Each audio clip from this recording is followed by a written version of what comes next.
Judges chapter 19. In those days Israel had no king. Now a Levite who lived in a remote area in the hill country of Ephraim took a concubine from Bethlehem in Judah. But she was unfaithful to him. She left him and went back to her parents' home in Bethlehem, Judah. After she had been there for 4 months, her husband went to persuade her to return. He had with him his servant and 2 donkeys. She took him into her parents' home, and when her father saw him, he gladly welcomed him. His father-in-law, the woman's father, prevailed on him to stay. So he remained with him 3 days, eating and drinking and sleeping there. On the 4th day, they got up early, and he prepared to leave. But the woman's father said to his son-in-law, "Refresh yourself with something to eat. Then you can go." So the 2 of them sat down to eat and drink together. Afterwards the woman's father said, "Please stay tonight and enjoy yourself." And when the man got up to go, his father-in-law persuaded him, so he stayed there that night. On the morning of the 5th day, when he rose to go, the woman's father said, "Refresh yourself. Wait till afternoon." So the 2 of them ate together. Then when the man with his concubine and his servant got up to leave, his father-in-law, the woman's father, said, "Now look, it's almost evening. Spend the night here. The day is nearly over. Stay and enjoy yourself. Early tomorrow morning you can get up and be on your way home." But, unwilling to stay another night, the man left and went towards Jebus, that is, Jerusalem, with his 2 saddled donkeys and his concubine. When they were near Jebus and the day was almost gone, the servant said to his master, "Come, let's stop at this city of the Jebusites and spend the night." His master replied, "No, we won't go into any city whose people are not Israelites. We will go on to Gibeah." He added, "Come, let's try to reach Gibeah or Ramah and spend the night in one of those places." So they went on, and the sun set as they neared Gibeah in Benjamin. There they stopped to spend the night. They went and sat in the city square, but no one took them in for the night. That evening, an old man from the hill country of Ephraim, who was living in Gibeah, the inhabitants of the place were Benjaminites, came in from his work in the fields. When he looked and saw the traveller in the city square, the old man asked, "Where are you going? Where did you come from?" He answered, "We are on our way from Bethlehem in Judah to a remote area in the hill country of Ephraim, where I live. I've been to Bethlehem in Judah, and now I am going to the house of the Lord. No one has taken me in for the night. We have both straw and fodder for our donkeys, and bread and wine for ourselves, your servants, me, the woman, and the young man with us. We don't need anything." "You are welcome at my house," the old man said. "Let me supply whatever you need. Only don't spend the night in the square." So he took him into his house and fed his donkeys. After they had washed their feet, they had something to eat and drink. While they were enjoying themselves, some of the wicked men of the city surrounded the house. Pounding on the door, they shouted to the old man who owned the house, "Bring out the man who came to your house so we can have sex with him." The owner of the house went outside and said to them, "No, my friends, don't be so vile. Since this man is my guest, don't do this outrageous thing. Look, here is my virgin daughter and his concubine. I will bring them out to you now, and you can use them and do to them whatever you wish. But as for this man, don't do such an outrageous thing." But the men would not listen to him. So the man took his concubine and sent her outside to them. And they raped her and abused her throughout the night. And at dawn they let her go. At daybreak, the woman went back to the house where her master was staying, fell down at the door, and lay there until daylight. When her master got up in the morning and opened the door of the house and stepped out to continue on his way, there lay his concubine, fallen in the doorway of the house, with her hands on the threshold. He said to her, "Get up, let's go." But there was no answer. Then the man put her on his donkey and set out for home. When he reached home, he took a knife and cut up his concubine, limb by limb, into 12 parts, and sent them into all the areas of Israel. Everyone who saw it was saying to one another, "Such a thing has never been seen or done, not since the day the Israelites came up out of Egypt." Just imagine. We must do something. So speak up.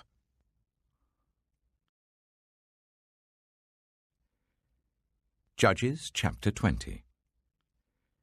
Then all Israel, from Dan to Beersheba, and from the land of Gilead, came together as one and assembled before the Lord in Mizpah. The leaders of all the people of the tribes of Israel took their places in the assembly of God's people, 400,000 men armed with swords. The Benjaminites heard that the Israelites had gone up to Mizpah. Then the Israelites said, "Tell us how this awful thing happened." So the Levite, the husband of the murdered woman, said, "I and my concubine came to Gibeah in Benjamin to spend the night. During the night the men of Gibeah came after me and surrounded the house, intending to kill me. They raped my concubine, and she died. I took my concubine, cut her into pieces, and sent one piece to each region of Israel's inheritance, because they committed this lewd and outrageous act in Israel. Now all you Israelites, speak up and tell me what you have decided to do." All the men rose up together as one, saying, "None of us will go home. No, not one of us will return to his house. But now this is what we'll do to Gibeah. We'll go up against it in the order decided by casting lots. We'll take 10 men out of every 100 from all the tribes of Israel, and 100 from 1,000, and 1,000 from 10,000, to get provisions for the army. Then when the army arrives at Gibeah in Benjamin, it can give them what they deserve for this outrageous act done in Israel." So all the Israelites got together and united as one against the city. The tribes of Israel sent messengers throughout the tribe of Benjamin, saying, "What about this awful crime that was committed among you? Now turn those wicked men of Gibeah over to us, so that we may put them to death and purge the evil from Israel." But the Benjaminites would not listen to their fellow Israelites. From their towns they came together at Gibeah to fight against the Israelites. At once the Benjaminites mobilized 26,000 swordsmen from their towns, in addition to 700 able young men from those living in Gibeah. Among all these soldiers there were 700 select troops who were left-handed, each of whom could sling a stone at a hair and not miss. Israel, apart from Benjamin, mustered 400,000 swordsmen, all of them fit for battle. The Israelites went up to Bethel and inquired of God. They said, "Who of us is to go up first to fight against the Benjaminites?" The Lord replied, "Judah shall go first." The next morning, the Israelites got up and pitched camp near Gibeah. The Israelites went out to fight the Benjaminites and took up battle positions against them at Gibeah. The Benjaminites came out of Gibeah and cut down 22,000 Israelites on the battlefield that day.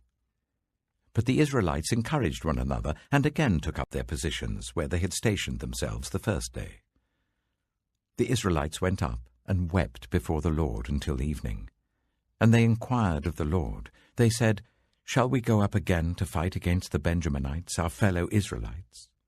The Lord answered, "Go up against them." Then the Israelites drew near to Benjamin the second day.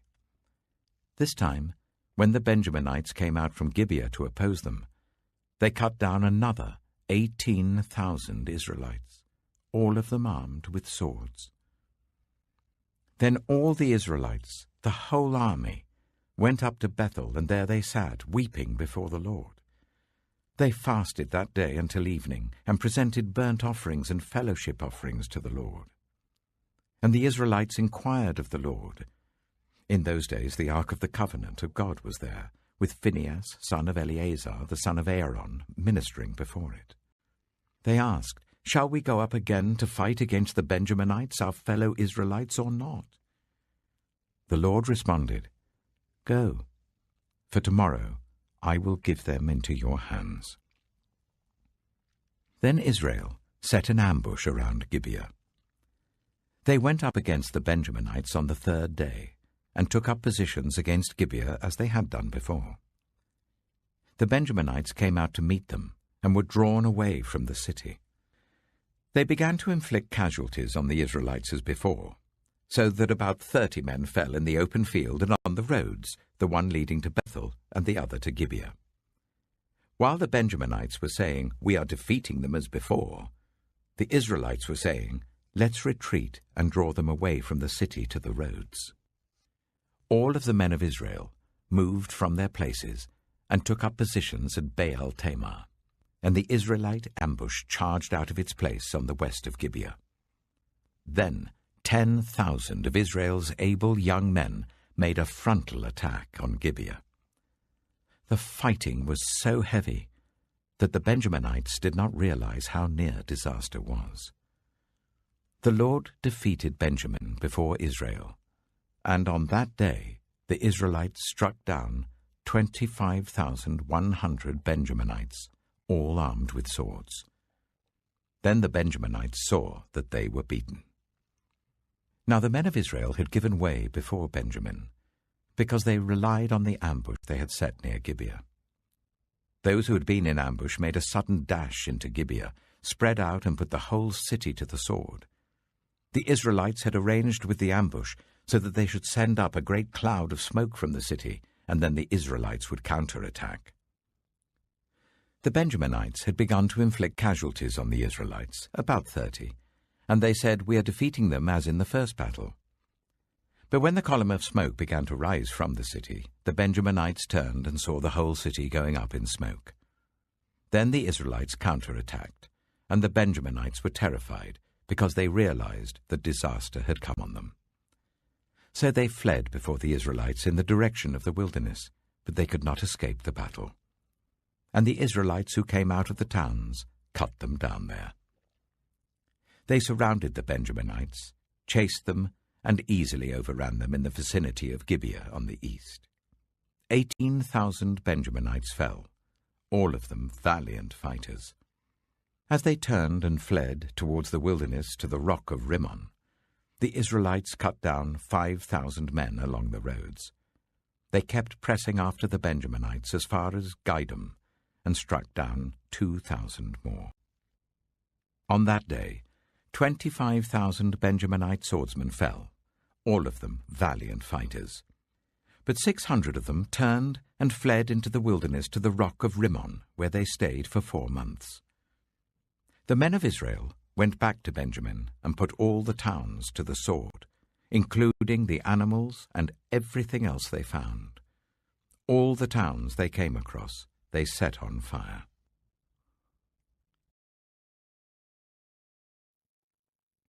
Luke chapter 21. As Jesus looked up, he saw the rich putting their gifts into the temple treasury. He also saw a poor widow put in 2 very small copper coins. "Truly I tell you," he said, "this poor widow has put in more than all the others.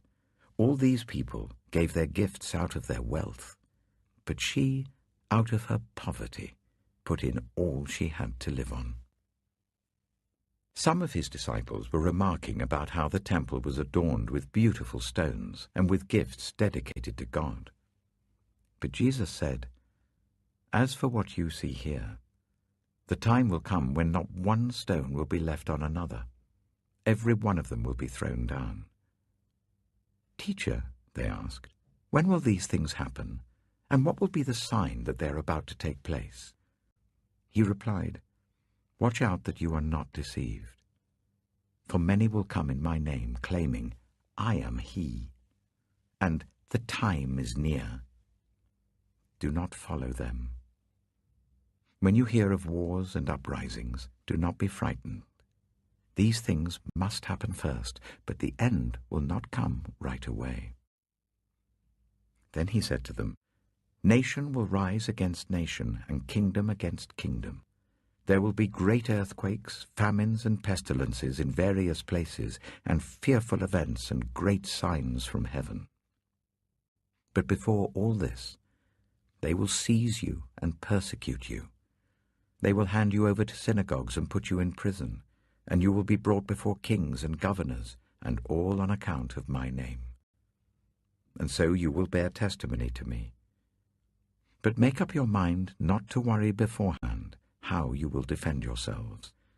For I will give you words and wisdom that none of your adversaries will be able to resist or contradict. You will be betrayed even by parents, brothers and sisters, relatives and friends, and they will put some of you to death. Everyone will hate you because of me, but not a hair of your head will perish. Stand firm, and you will win life. When you see Jerusalem being surrounded by armies, you will know that its desolation is near. Then let those who are in Judea flee to the mountains. Let those in the city get out, and let those in the country not enter the city. For this is the time of punishment, in fulfillment of all that has been written. How dreadful it will be in those days for pregnant women and nursing mothers. There will be great distress in the land, and wrath against this people. They will fall by the sword, and will be taken as prisoners to all the nations. Jerusalem will be trampled on by the Gentiles, until the times of the Gentiles are fulfilled. There will be signs in the sun, moon, and stars. On the earth, nations will be in anguish and perplexity at the roaring and tossing of the sea. People will faint from terror, apprehensive of what is coming on the world, for the heavenly bodies will be shaken. At that time, they will see the Son of Man coming in a cloud with power and great glory. When these things begin to take place, stand up and lift up your heads, because your redemption is drawing near. He told them this parable. Look at the fig tree and all the trees. When they sprout leaves, you can see for yourselves and know that summer is near. Even so, when you see these things happening, you know that the kingdom of God is near. Truly I tell you, this generation will certainly not pass away until all these things have happened. Heaven and earth will pass away, but my words will never pass away. Be careful, or your hearts will be weighed down with carousing, drunkenness, and the anxieties of life, and that day will close on you suddenly like a trap. For it will come on all those who live on the face of the whole earth. Be always on the watch, and pray that you may be able to escape all that is about to happen, and that you may be able to stand before the Son of Man. Each day Jesus was teaching at the temple, and each evening he went out to spend the night on the hill called the Mount of Olives, and all the people came early in the morning to hear him at the temple.